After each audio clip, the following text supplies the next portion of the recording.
Okay, so get this. Today's deep dive is a little different. We're talking about eating slate pencils. Slate pencils, like the ones we used in grade school. Yeah, exactly. I know, Yeah, a little out there, right? definitely unusual. Well, you were curious about whether there's any link between eating those and hair loss. Right. So we did some digging, found some interesting research. It actually touches on both the physical side of things and the psychology behind it, which I thought was really interesting. Yeah, it's a pretty fascinating connection. So we're going to try to lay it all out for you, help you understand what's actually going on here, and maybe even give you some info that could be helpful if you know somebody who might be dealing with this. Exactly, exactly. Knowledge is power, right? Right. So let's jump right into it. First question, can eating slate pencils actually cause hair loss? Well, it's not as straightforward as, say, a bad dye job or something, but the connection is definitely there.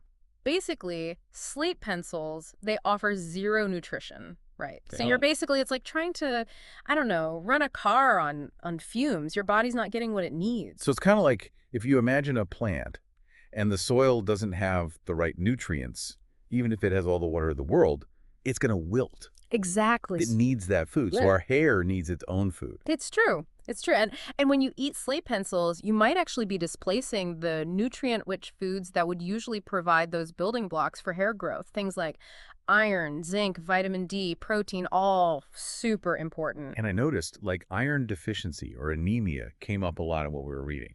Yeah, and that's a big one because iron helps deliver oxygen to your cells, right? Including the cells in your hair follicles.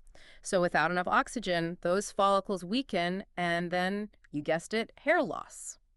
So it's like this domino effect kind of set off by not having the nutrients as opposed to the slate itself doing something to your hair. Exactly, exactly. You got it. And hair loss, that's just one piece of a much larger puzzle when it comes to the risks of eating slate pencils. Okay, so before we get to those other risks, you mentioned earlier, this isn't just some random quirky habit. Right. Like there could be some deeper things going on psychologically. Yeah, for sure. We got to look at both sides. The physical effects, definitely important. But to really understand why someone might crave and eat slate pencils, we need to consider what's happening psychologically too. Because we saw things like stress, anxiety, even depression mentioned in these articles. Right. And those are, they're not insignificant. They often point to a condition called pica, which is basically this persistent craving and consumption of non-food items. Like dirt or... Yeah, exactly. Okay. And we don't know the exact causes of pica, but it can definitely indicate that something else is going on. It could be a nutritional deficiency, like we talked about, or it could point to an underlying mental health issue. So it's not just a matter of willpower. It could actually be a sign of something that needs professional attention. Exactly. It's crucial for anyone who's struggling with this, or even, if you know someone who's struggling, reaching out for help is key. There's absolutely no shame in that. Speaking of support, what about these other health risks with eating slate pencils? What are we talking about here? Well, you know what they say, you are what you eat. Right. And eating something that's basically rock, not going to make your digestive system happy. No, I can imagine. Slate's not the most uh, digestible thing. Definitely not. You're looking at everything from like constipation and stomach aches to, this is in severe cases, but intestinal blockages. Yeah, wow. Yeah, Yeah, not pretty. that's a vivid image. I could do without that one. Yeah, no kidding. And think about it. You're essentially chewing on rocks. Your teeth, Yeah. not going to be happy either. Right. You're talking chipped teeth, enamel erosion, increased sensitivity. So not a recipe for a sparkling smile. Not at all. And then on top of that, you got to think about those tiny particles, Yeah? If you inhale those, they can cause some respiratory problems. I didn't even... Yeah. Especially concerning for people who already have respiratory issues like asthma. And then there's lead. Lead, like lead poisoning. Yeah, unfortunately, some slate pencils, especially older ones, or those not specifically marked as lead-free, can actually contain lead. And lead, as we know, really harmful, especially for kids developing brains. Absolutely. But it's not good for adults either. Right? No, not at all. Lead poisoning can really do a number on many of your organs, including your brain, your kidneys, your nervous system. Wow. So we've got potential digestive issues, dental problems, respiratory complications, and lead poisoning. It's a lot more serious than I think people realize. Way more than it seems on the surface. So obviously it's important to figure out how people can actually break free from this habit Yeah. and reclaim their health.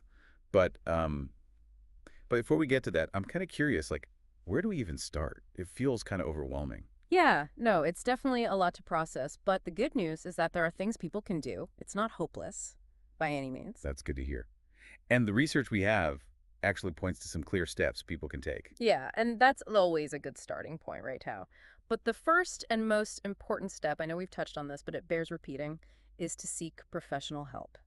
We cannot overemphasize that enough. Because this isn't about trying to diagnose yourself or just, toughing it out on your own. Exactly. A healthcare professional can actually assess for any nutritional deficiencies, which we've talked about being a major factor. So, like, they might run blood tests or something like that. Exactly.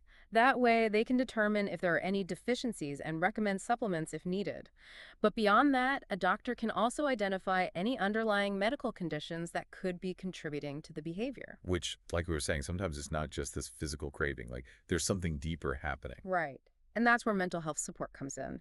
A therapist can really help unpack those underlying psychological factors like the stress, the anxiety, and teach healthier coping mechanisms. So instead of reaching for a slate pencil when things get tough, maybe it's, deep breaths or going for a walk, journaling, Yeah, whatever works for you. exactly. It's about finding what works for each individual and creating this whole toolbox of healthy coping strategies. Which I'm guessing is going to look different for everyone. Like there's no magic bullet solution. You got it. And while we're talking about personalized approaches, another thing is the power of a nutrient-rich diet. That can make a big difference. Okay, back to the hair food we were talking about. hmm What are some of the best things people can eat to support their overall health, but then specifically, you know, hair health? Well, first and foremost, it's about making sure you're getting enough protein, iron, zinc, vitamin D, all those nutrients we mentioned before that are crucial for hair growth. Okay, that makes sense. But what does that actually look like? Paint us a picture of what's on the plate. Think leafy green vegetables, spinach, kale, things like that. Lean proteins like chicken or fish, beans and lentils are great, nuts and seeds. So, a nice balanced diet, plenty of variety, nothing too crazy or restrictive.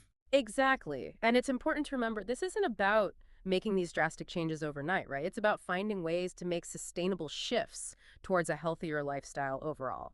And that includes finding healthy ways to manage the stress in your life, too. Because I think we can all relate to how much stress affects our bodies, inside and out. Oh, absolutely. When your body is chronically stressed, it goes into this like survival mode. And one of the first things to get deprioritized is actually hair growth. Which is why those stress reducing techniques are so important, whether it's meditating, yoga, spending time in nature, listening to music, whatever works for you. Just finding something that helps you unwind and making time for that self care. Those are all fantastic examples. It's all about figuring out what helps you feel more grounded, more centered, and then incorporating those activities into your routine. Make it a habit. Okay, so we've got seeking professional help, both medical and mental health. We've got adopting a nutrient rich diet, managing stress. Anything else people should keep in mind when they're trying to break this habit? Yeah, actually, one thing I thought was really interesting that came up in a couple of the articles was this idea of finding healthy substitutions. Substitutions, like instead of reaching for a slate pencil. Yeah, exactly. So it's about figuring out, okay, what are my triggers? Like when and why do I feel that craving coming on? And then having a plan. So instead of grabbing the slate pencil, maybe it's chewing on some sugar-free gum or crunching on some baby carrots or even just sipping on a glass of water. So it's like you're kind of like outsmarting your craving a little bit, giving your brain something else to focus on that's actually good for you. Precisely. It's about retraining your brain, your body, to reach for something that's actually nourishing and supportive. Yeah, like you're kind of tricking yourself into a healthier choice. In a way. And the cool thing is, over time, those healthier choices can become more automatic. Like you're literally rewiring your habits. It's amazing how that works. Yeah. But it makes you wonder, are there other everyday things we do that might have these hidden consequences, things we'd never even think about? Oh, I'm sure of it. We get so used to doing things a certain way that we don't always stop and think about the impact, right? That's so true. And honestly, that's kind of what we're all about with these deep dives. Yeah. Just trying to get people thinking differently, Yeah. giving everyone the information they need to make really informed choices. 100%. And in this case, when it comes to eating slate pencils, having that knowledge can really be life-changing. It can be the difference between struggling with a potentially harmful habit or breaking free and creating a healthier life. Well said. Yeah. So, to anyone out there listening who might be dealing with this, first of all, you are not alone. And more importantly, there is help out there. Absolutely. Reach out to your doctor, talk to a therapist, and remember, taking care of yourself, your mental health, your physical health, it's a journey. It's not a race. Be patient with yourself. Yeah, that's such a good reminder. And on that note, we'll wrap up this deep dive into the surprising connection between eating slate pencils and hair loss.